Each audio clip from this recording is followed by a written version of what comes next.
I wonder how many people will not even listen to this podcast because of the title. Oh well, let me explain. So back in February, we celebrated Black History Month and remember the contribution of African Americans. In June, we have Gay Pride Month. I'm not sure their contribution except the glorification of the penis, but whatever. If there is a holiday, if there is a period of time that we remember white people, it is Thanksgiving. You see, it's white people that discovered and established this nation in the very first days of our history.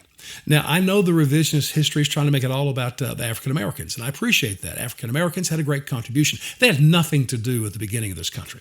It was white people that came from Europe, and then they eventually brought the black folks. But let me be clear about this. The first Thanksgiving was in 1621, most historians say, just 401 years ago.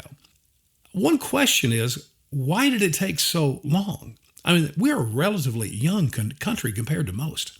Why didn't Native Americans make this into a country or a nation?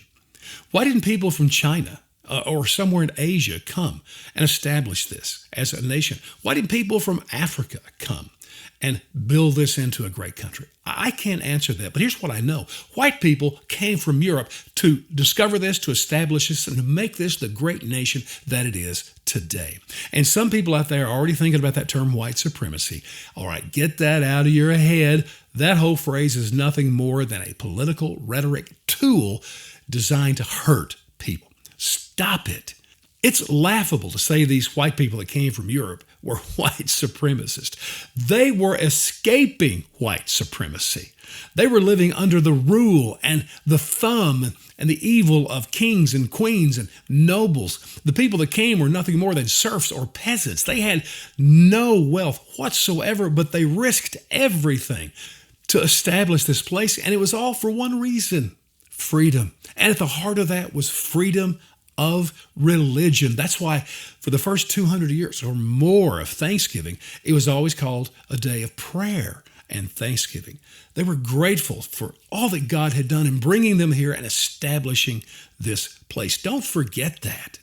And it was white people, okay, that led the young Americans in fighting the greatest military force on earth, the English, shed their blood to win this freedom. It's white guys that sat down, Constitutional Convention and other meetings to establish this government and to write rules or laws that we would live by in this nation. It was Thomas Jefferson who wrote the words in the Declaration of Independence that all men are created equal, and I know we've not lived up to that. We destroyed that. But our history is one of moving forward to realizing that dream where we're all equal. And I think that's the significance of Thanksgiving today as we meet to pray and to give thanks, that we should realize how far we have come and how welcome everyone is to this country, regardless of race or tribe.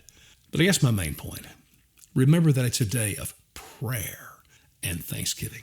George Washington, a few weeks before he became president, established November 26th. That one day is a day of prayer and thanksgiving.